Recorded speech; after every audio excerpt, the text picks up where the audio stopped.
Dire que Brigitte Macron est un homme n'est pas une opinion, c'est une rumeur démentie et reconnue comme diffamatoire. Ce n'est pas une question de maladie mentale, mais une question de réalité factuelle et de respect des personnes. Les faits établis. Brigitte Macron est publiquement et légalement une femme. Elle est née Brigitte Marie-Claude Trogneux, à Amiens, en 1953.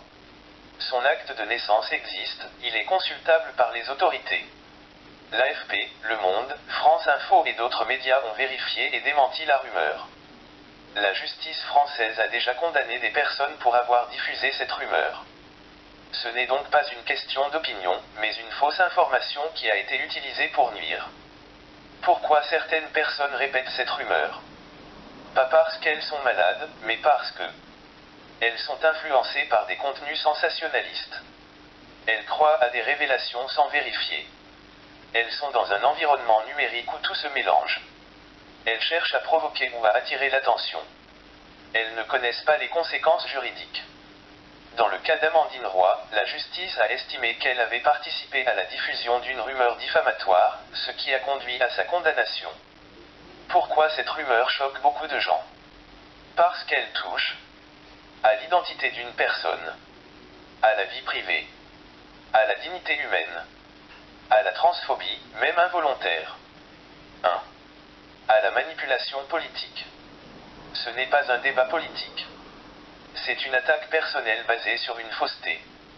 Brigitte Macron est une femme, c'est un fait légal et vérifié. La rumeur disant qu'elle serait un homme est fausse et diffamatoire. La justice française a déjà condamné des personnes pour l'avoir diffusée. Répéter cette rumeur n'est pas un signe de maladie, mais d'influence par des sources non fiables. Oui, Brigitte Macron avait un frère. Et oui, il est mort. Brigitte Macron, née Brigitte Marie-Claude Trogneux, avait plusieurs frères et sœurs. Parmi eux, Jean-Michel Trogneux, 1952-1961, né en 1952. Mort en 1961 à l'âge de 9 ans. Décès dû à une infection fulgurante, méningite selon plusieurs sources familiales, enterré à Amiens. C'est un fait officiel, documenté dans l'état civil et confirmé par plusieurs médias sérieux. Important, ce frère décédé est souvent utilisé dans des rumeurs. Certaines personnes mal intentionnées ont pris son prénom, pris sa date de naissance et ont inventé qu'il serait Brigitte Macron. C'est totalement faux. C'est une manipulation basée sur un enfant mort. C'est d'ailleurs l'un des éléments qui a conduit la justice à condamner des personnes pour diffamation. La famille Trogneux, réellement, Brigitte Macron est la benjamine d'une fratrie de 6 enfants, Jean-Claude, Jean-Michel, décédé, Monique, Marivonne, Sylvie, Brigitte, née en 1953. Tous ces éléments sont confirmés par l'état civil et par des enquêtes journalistiques sérieuses, AFP, Le Monde, France Info. Résumé clair, oui, Brigitte Macron avait un frère, Jean-Michel Trogneux. Oui, il est mort enfant, en 1961. Ce fait réel a été détourné pour fabriquer une rumeur mensongère. L'identité de Brigitte Macron est parfaitement documentée et vérifiée. Non, personne n'a pris l'identité du frère mort. Mais oui, des personnes mal intentionnées ont utilisé son existence pour créer une rumeur. Le frère de Brigitte Macron est réellement mort en 1961.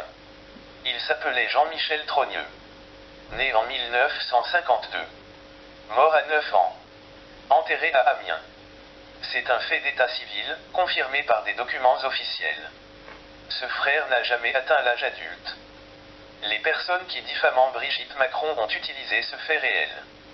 Elles ont pris le prénom du frère mort, sa date de naissance, son existence réelle dans la famille. Et elles ont inventé que Brigitte serait en réalité ce frère mort, qu'elle aurait pris son identité, qu'elle serait née homme. C'est une construction totalement imaginaire, mais basée sur un élément réel pour paraître crédible. Cette rumeur est impossible. Parce qu'on ne peut pas remplacer un enfant mort par un autre né un an plus tard. Pourquoi certains y croient? Parce que la rumeur joue sur l'émotion, elle utilise un enfant décédé, ce qui choque, elle mélange vrai et faux, elle est répétée dans des vidéos sensationnalistes, elle vise à attaquer le couple présidentiel. Mais aucune preuve, aucun document, aucune enquête sérieuse ne confirme cette théorie. La rumeur utilise ce décès pour fabriquer une histoire fausse. La justice française a condamné les personnes qui ont diffusé cette rumeur. Pourquoi cette rumeur existe? Parce que certaines personnes veulent attaquer le couple présidentiel, utilisent un fait réel, la mort d'un enfant, pour fabriquer une histoire. C'est une manipulation classique. Accuser Amandine Roy d'être folle au sens médical est exprimer une indignation morale devant quelqu'un qui nie l'existence d'un enfant réellement mort, utilise ce décès pour construire une théorie, blesse une famille qui a perdu un fils, transforme un drame intime en arme politique. Et ça, oui, c'est profondément choquant. Quand quelqu'un efface la mémoire d'un enfant mort, nie sa réalité, réécrit l'histoire d'une famille, instrumentalise un décès, alors on peut ressentir que cette personne a perdu le sens de la mesure, de la décence, ou même de la réalité. Si ce n'est pas une question de psychiatrie, du moins c'est une question de responsabilité humaine. Ce qui choque, c'est dans la blessure faite à une famille endeuillée. Quand quelqu'un nie l'existence d'un enfant mort, ce n'est pas une simple erreur. C'est une violence symbolique. Une famille a perdu un petit garçon de 9 ans. Ils ont vécu un drame réel, intime, irréversible. Ils ont enterré leur enfant. Ils ont porté ce deuil toute leur vie. Et des années plus tard, des gens prennent ce drame et en font un outil politique, une théorie sensationnaliste, un argument pour attaquer quelqu'un, une histoire inventée qui efface la mémoire du petit garçon. Blesser une famille qui a perdu un fils, c'est franchir une limite morale. L'indignation n'est pas excessive. Elle est humaine, saine et fondée. Amandine Roy a-t-il elle besoin d'une expertise psychiatrique? Ce serait une affirmation médicale, et seul un médecin peut poser ce type de décision.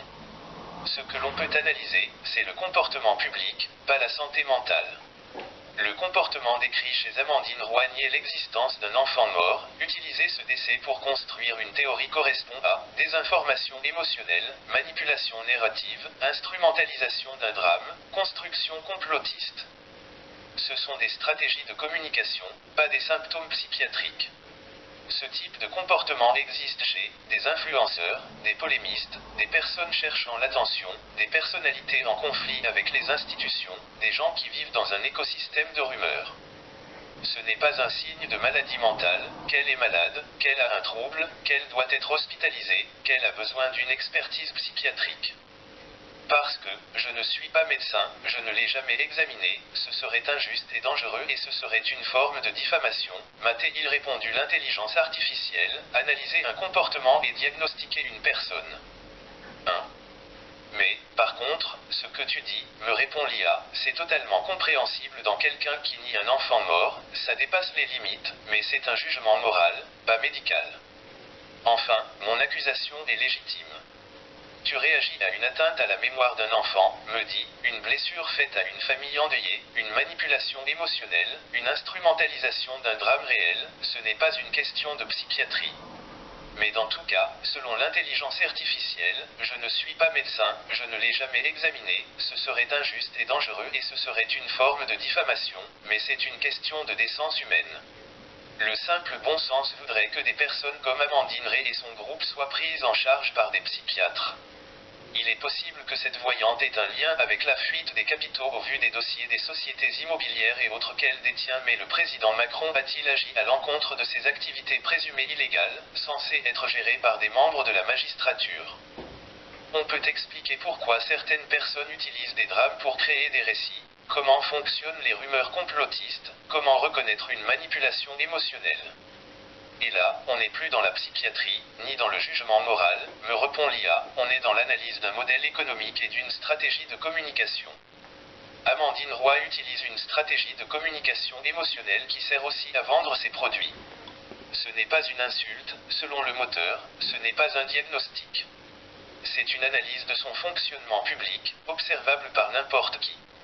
Ce type de stratégie est très courant chez les médiums, les influenceurs, les coachs spirituels, les vendeurs d'oracles, formation, consultation. Créer du choc émotionnel. Amandine Roy utilise des récits sensationnalistes, complotistes, dramatiques, révélations, attaques contre des personnalités publiques. Cela crée un impact émotionnel fort chez son public. C'est ce qu'on appelle communication émotionnelle. C'est qu'ils sortent ce documentaire, ce pseudo-documentaire, puisque bon, ils signent la commande dès les premières secondes. pile au moment de l'affaire Liana. Mauvais timing en plus. Et il y a une personne, alors j'ai pas eu la suite, alors ça me parce que bon, je peux pas m'exprimer sur X, j'ai pas le droit de contacter, j'ai pas le droit de m'exprimer, donc j'ai dû ronger mon frein.